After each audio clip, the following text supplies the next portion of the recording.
Okay, so since I managed to screw up the firmware update, once again, I'll show you how to get the unit back up and going.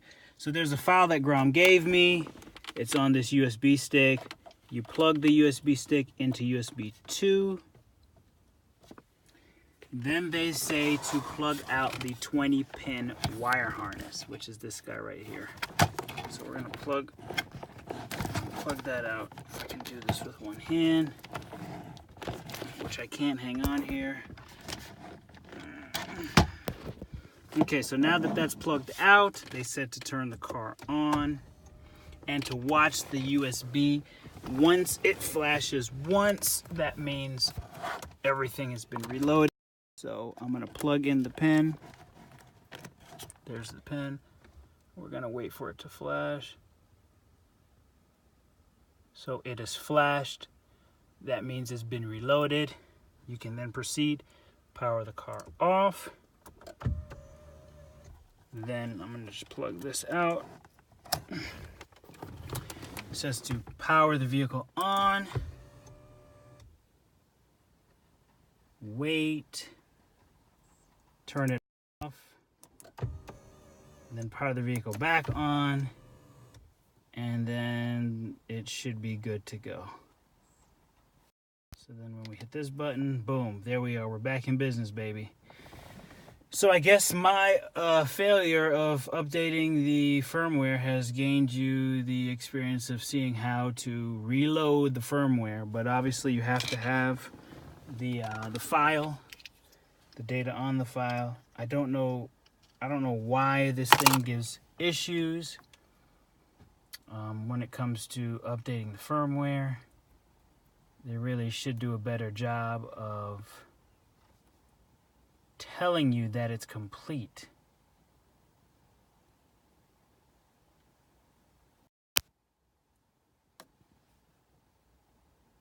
So there it is again, firmware update, but you know, I don't even really want to mess with it because it just doesn't do it properly. You know what, for the sake of it, let's just do it again.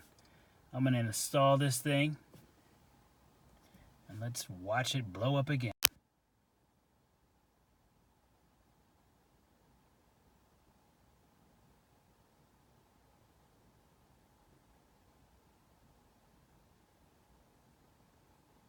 And I don't know what the issue is, because you see how quick that thing loaded the firmware. So why does it take this long? Why does it stay on a white screen? I have no idea.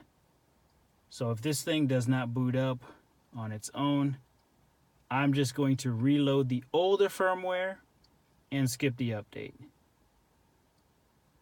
So as you can see, there's nothing here that prompts you to do anything.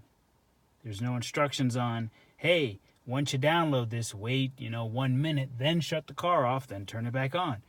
Nothing, there's no instructions, so it just sits there on a white screen. So you don't really know what to do. So you just wait around. And like I did in the previous video, I went ahead and I shut the car off, turned the car on again. Maybe if I follow the same sequence here, watch the splash screen come on. I'm going to shut it off again, and I'm going to turn it on. Maybe that's the key I've been missing this whole time. Boom! Ah!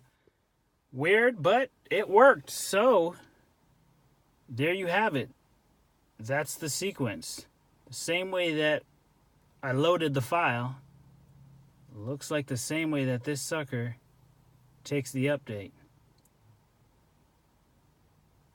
Oh, we gotta wait for the connection. All right.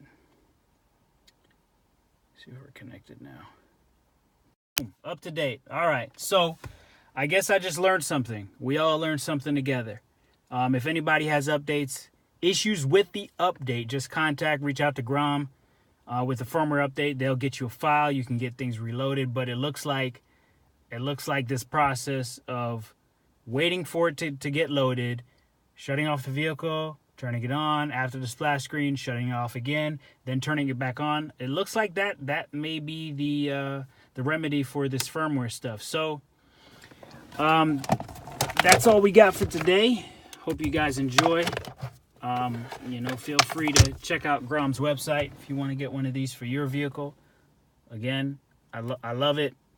I can definitely deal with the small minimal gripes that occur, and they're not super frequent, so I can live with it. All right, y'all.